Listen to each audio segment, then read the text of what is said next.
What up, guys? This is Tiggy Maximus with Tiggy Maximus Talks, episode 201. Can you believe it, guys? YouTube and Spotify, 201 episodes. Um, Quite a lot of stuff has happened in the last 7 days. UFC 307, Potters and Dodgers. Uh, well, let's start with UFC 307. It was an interesting card. You got five great fights on the main card. You got um, Kevin Holland versus Roman Deletse.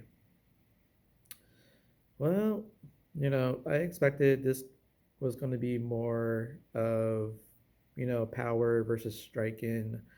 Um, Roman did have some really got some power in his hands, and that was actually amazing to see in this fight, especially since Kevin Holland is more of a striker. And I was kind of hoping that if anyone who's been watching the tape on Kevin Holland, that grappling wrestling is probably a good way to go to try to win the fight. And Roman did take down Kevin Holland. It just so happens that the moment that happened, Kevin Holland is trying to get off of his back, but the problem is he ended up uh, cracking some ribs, and he did not come out for the second round. So I guess you could say um, TKO. Um, what is it? Doctor stoppage. Um, I guess you could also call it um, fighter unable to continue. Wherever the case, when he showed down the replay, you could tell that as Kevin Holland was trying to get off of his back, but he ended up hurting his ribs in the process. So TKO victory for Roman. Another fight was, well, Kayla Harrison versus Caitlin Vieira. Um, Vieira has some notable wins under her belt. She beat Kat Zingano, Sarah McMahon, Misha Tate, Holly Holm, and gets to face the great Kayla Harrison.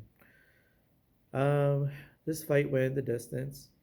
I did feel that Kayla Harrison was going to have some trouble with this one, but I figured she was either going to have a late stoppage or this could possibly go the entire distance, which it did. Went to decision, and Kayla Harrison, um,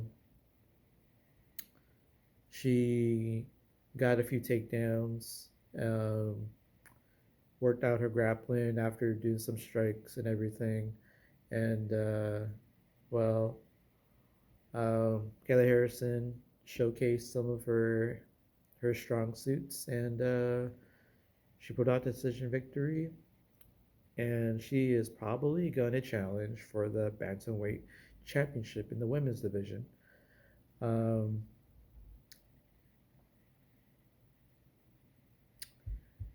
and then we got Mario Batista versus Jose Aldo.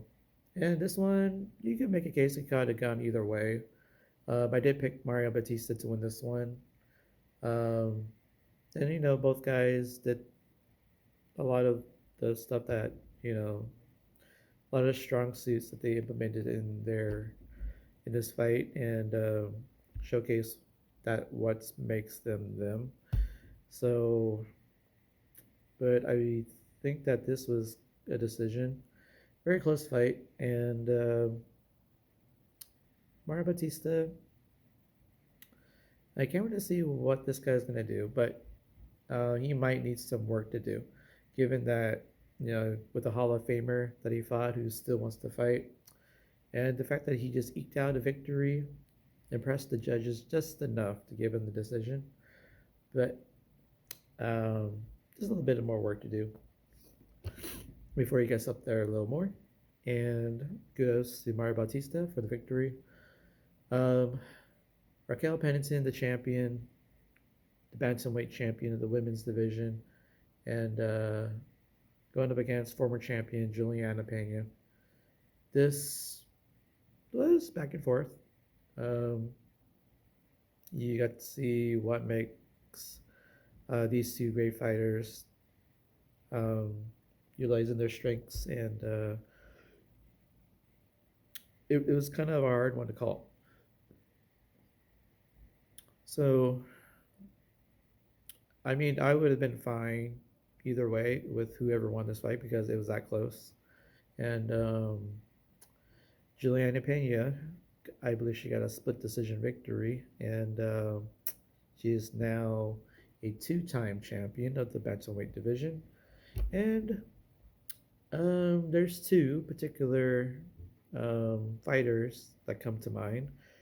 And you got Kayla Harrison, who just happened to be on the same card. Of course, they had to pan over to Kayla Harrison by design.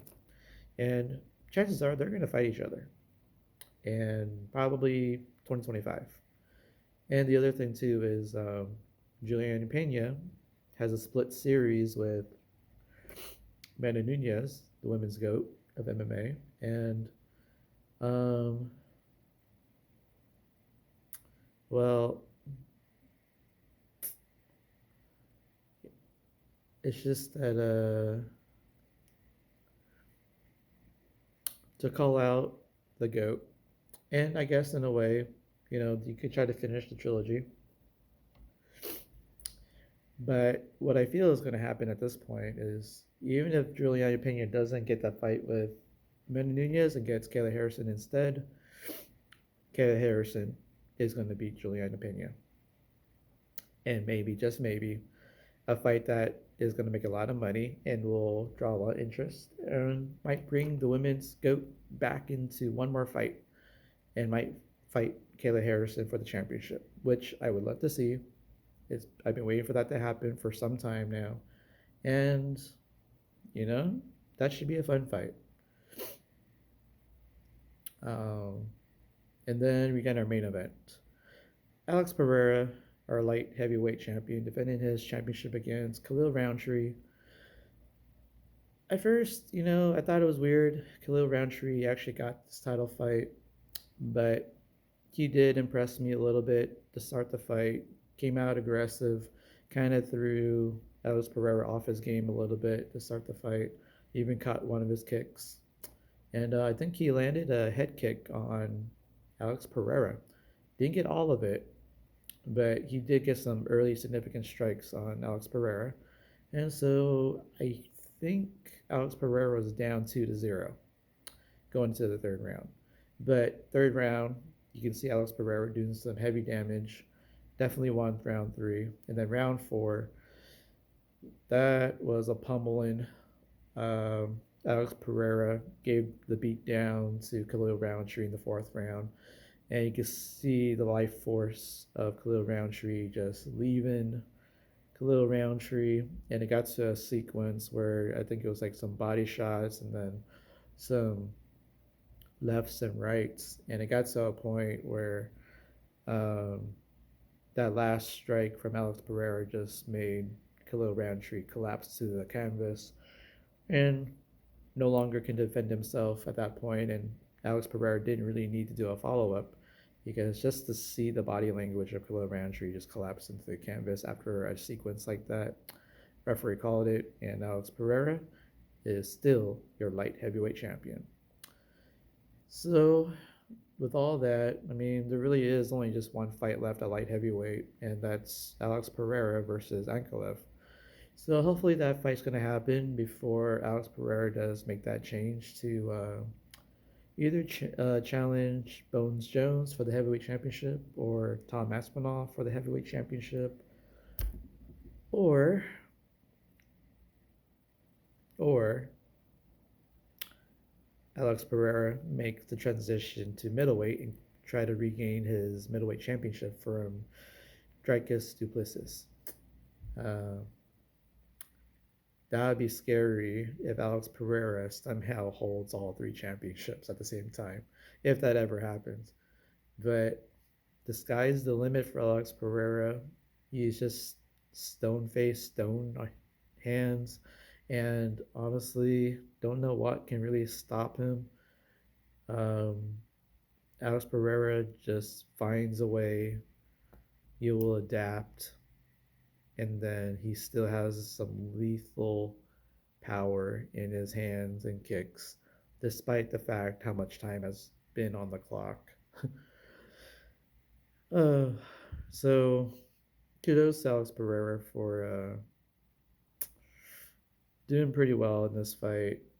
Handled a little bit of adversity, um, but that was pretty awesome that Alex Pereira gets through another title defense and see what's next. Um, Shama, Shama. Uh, so this past week, um, you got Padres and Dodgers second round National League Division Series. Padres knew they were going to face the Dodgers. I was thinking if the Dodgers could ever get a past this 5 day layoff because they hadn't done it the last two seasons. Padres were actually up 2 games to 1 in this series, the best of five. So it was just a matter of time before the Padres will close out this series, right? First game, Dodgers won 7-5, even though the Padres were up 3-0, 5-3. But Dodgers offense found a way to get some runs on the board and outlasted the Padres. But then game two, starting off with a home run robbery. Profar took away a home run from Mookie Betts and played with the crowd a little bit out in right left field. And Padres ended up with an onslaught of scoring, and they beat the Dodgers 10-2 in Game Two in LA, even the series. Then, of course, that weird sequence in Game Three at Petco Park. Dodgers were up, I think they were up 1-0, and then um, Padres ended up scoring 6 runs, go up 6-1, and then the following inning, the Dodgers come back with a grand slam, only to trail 6-5, and there was no more scoring at that point. Funny thing is, I was actually on my way to watch the game, but I had to put on the radio on my way to my place I was going to watch it at with a couple friends. I decided to go watch it at El Pollo Grill down in Otay Ranch by that really nice mall down there. But as I was going down there, all 11 runs were scored before I showed up to the taco place. And of course, once I showed up, there was no more scoring for the rest of the game. Just my luck, but at least the Padres won.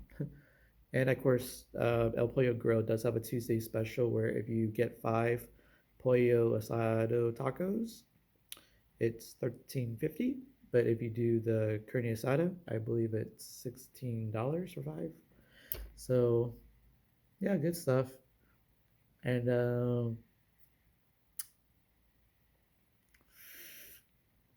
it was nice to see the decor, um, Padres decor inside of El Pollo Grill. Got to see Tatis, Manny Machado, um, Tony Gwynn stuff. Uh, it was really nice. Nice display of Padres gear, memorabilia. And they even have the SDSU game winning shot, um, frozen in time, like mural on top of everything. That's kind of cool. Uh, I mean, the tacos themselves, the pollo tacos, I got 5 of them, 8.5 out of 10. Really good stuff. Got guacamole, pico de gallo, cilantro, really good chicken. So I recommend it. Really nice mall, actually. Anywho, yeah, Padres. They were up 2-1, and then Game 4 came around, and well, unfortunately, the Padres did not score a run. They lost 8-0, so the series was tied 2-2, and well, the pivotal Game 5 in LA. You got Yu Darvish, you got Yamamoto, and you got yourself a pitcher's duel. But Dodgers broke through with two solo home runs off of Yu Darvish, and Padres again could not score anything in this game. And well, the Dodgers won 2-0, and they're moving on to the National League Championship Series with the New York Mets. Just so happens, uh, two back-to-back shutouts. And if you think about it, from games 3, 4, and 5, the Padres only scored in one inning, and it was just that 6-run barrage in game 3. So if you go from the second inning, so that's 6 innings from game 3, all 9 innings of game 4, and all 9 innings of game 5. That's a total of 24 scoreless innings by the Padres offense. That came at the wrong time. Could have not come at a worse time. Unfortunately, you just couldn't turn that switch on. And I gotta give credit.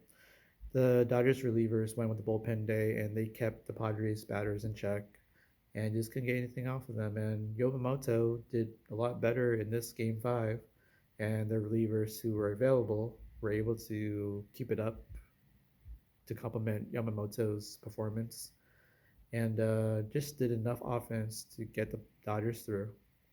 I mean, I do commend them because the 5-day layoff was kind of a thing, but what's interesting was that 3 of the 4 top seeds in this postseason actually made it to the championship series. So 3 of the 8 happened to get through these first 2 postseasons in the current format, where you have a 5-day layoff. But this one was 3 of the 4 got through. So I guess that kind of evens out. So 6 out of 12 top seeds 1 and 2 made it past the 5-day layoff. So I guess they might have figured out a way. Kudos to them. But can't wait to see what the Padres are going to do next. There's some free agents to go after. There's some really decent pitchers and some decent batters available in the 2024 off season. So can't wait to see how the Padres will deal with that. They probably need another pitcher because Joe Musgrove is gone for 2025 with his Tommy John surgery for his bone spurs and his elbow inflammation. So he'll be back 2026. Um, but yeah, hopefully Padres have a great off season, continue what they did this season, and they are a team to be feared in 2025. So Dodgers are playing the Mets. It's like a 1 seed versus 6 seed. On the other side, you got the number 1 Yankees versus number 2 Guardians. I am hoping that the Yankees defeat the LA Dodgers. That is going to be quite a World Series. 2 very storied franchises facing each other.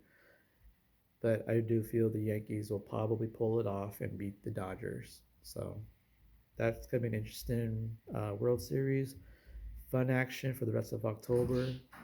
And can't wait to see. Well, guys, I will talk to you guys again soon. And